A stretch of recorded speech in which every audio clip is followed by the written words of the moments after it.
हजुरलाई स्वागत गर्न चाहन्छु। आजको यस भिडियोमा हामीहरू एउटा कभर आर्ट डिजाइन गर्न गइरहेका छौँ। यो भिडियो अन्त्यसम्म हेर्दिनु होला। यो च्यानलमा नयाँ हुनुहुन्छ भने यो च्यानललाई चाहिँ सब्स्क्राइब गर्न चाहिँ नभुल्नु होला। ल लागौँ अब भिडियोतर्फ। एडोब फोटोसप खोलिसकेपछि फाइल न्यू गर्नु होला। त्यसपछि यहाँ म एभी कभर आर्ट भनेर नाम दिन्छु। 1200 राख्नु होला अथवा 1000 पनि राख्नु हुन्छ।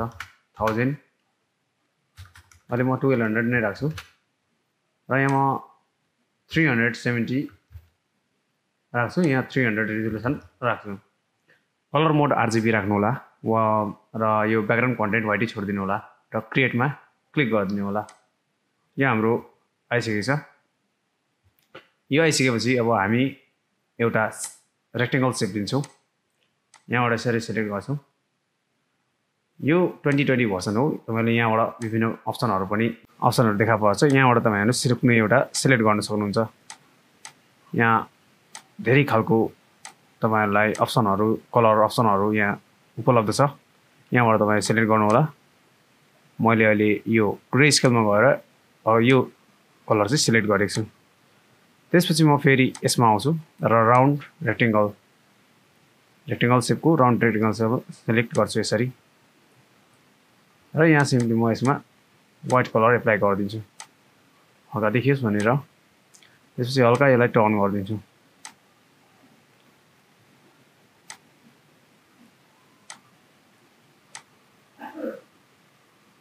यसलाई यतिकैमा राख्छु। यसलाई अल्ट थिचेर यसरी सुरुमा इन्टर गरौँ। अल्ट थिचेर यसरी गर्नु होला। यसरी ल्याउनु होला। यसरी एडजस्ट गर्नु होला।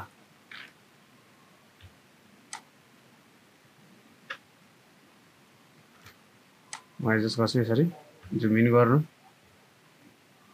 यसलाई हल्का ठाउँ पुगेको छैन। त्यसैले म यसलाई यता लिएर यसलाई एडजस्ट गरिदिन्छु।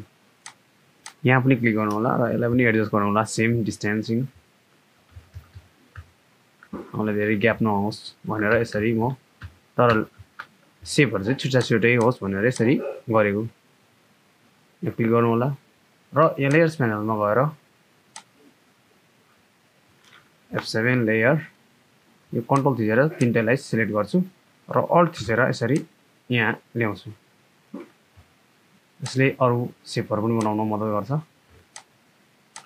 फेरि यसलाई यसरी एरेन्ज गर्छु। अल्ट थिच्छु र यहाँ यसरी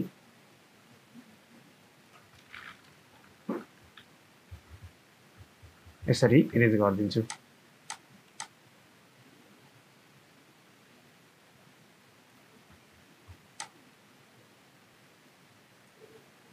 इन्टर। यसरी अरु पनि म सबैलाई सिलेक्ट गर्छु। लेयर्स प्यानलमा गएर यो सबैलाई सिलेक्ट गर्छु।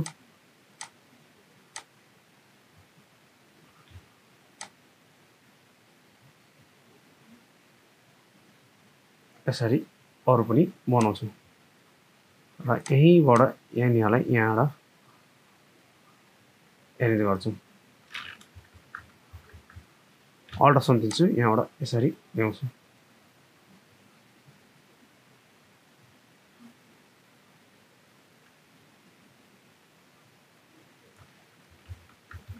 एरेन्ज गर्नु होला राम्ररी।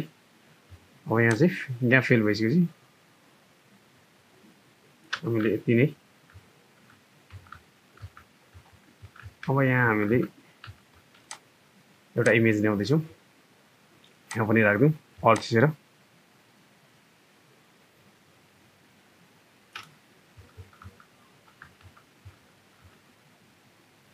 डन। त्यसपछि यसलाई सबैलाई म सिलेक्ट गर्छु। राइट क्लिक गर्छु र यहाँबाट कन्भर्ट टु स्मार्ट अब्जेक्ट गरिदिन्छु।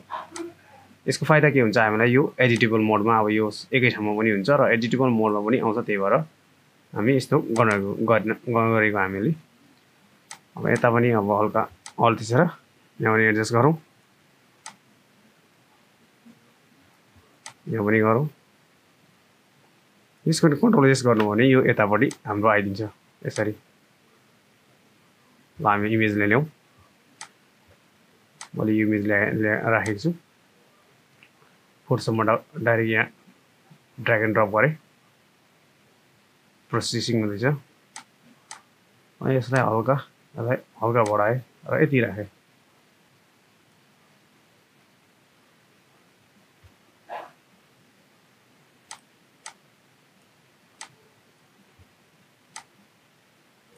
त्यसपछि इन्टर गर्छु यहाँ क्लिक गरिसकेपछि यसमा म राइट क्लिक गरेर क्रिएट क्लिपिङ मास्क गरेपछि यसरी तपाईको हाम्रो डिजाइन आफै बनेर आउँछ एडजस्ट पनि गर्न सक्नुहुन्छ एडजस्ट गरिसकेपछि अब यहाँबाट तपाईले लेख्नुस् टेक्स्ट हालेपछि अटोमेटिक तपाईको डिजाइन आफै म यो कलर लिन्छु ओके लिन्छु फ्यासन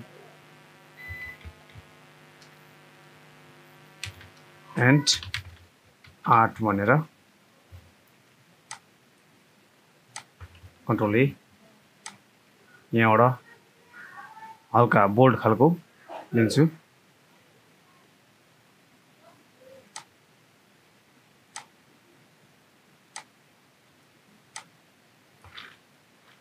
टाइप टुल लिन्छु इन्टर गरेर टाइप टुल लिनु होला र यहाँ अगाडिलाई एन्डलाई हामी सर्ट फन्टमा लेखेर कन्ट्रोल ए यहाँ व्हाइट गरिदिउँ ओके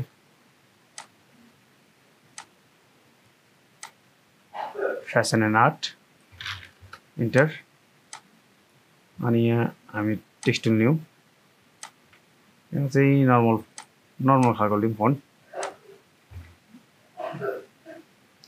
भ्यू डिटेल्स यहाँ बटन क्रिएट गरौँ व्हाइट गरिदिउँ र यहाँबाट चाहिँ एउटा बटन राउन्ड रेक्टेङ्गल टुल लिएर सर्लक यसमाथि क्लिक गरौँ क्लिक गरिसकेपछि यो हाम्रो छोपिन्छ छोपेपछि हामी यसलाई भ्यू डिटेललाई माथि लैजाउँ हेर्न सक्नुहुन्छ अब यसलाई म ब्ल्याक कलर यहाँबाट सिलेक्ट गरेर ब्ल्याक गरिदिन्छु र पछाडिको जुन हाम्रो थियो यसलाई चाहिँ यो सेपलाई राउन्डलाई यहाँबाट क्लिक गरेर व्हाइट गरिदिन्छु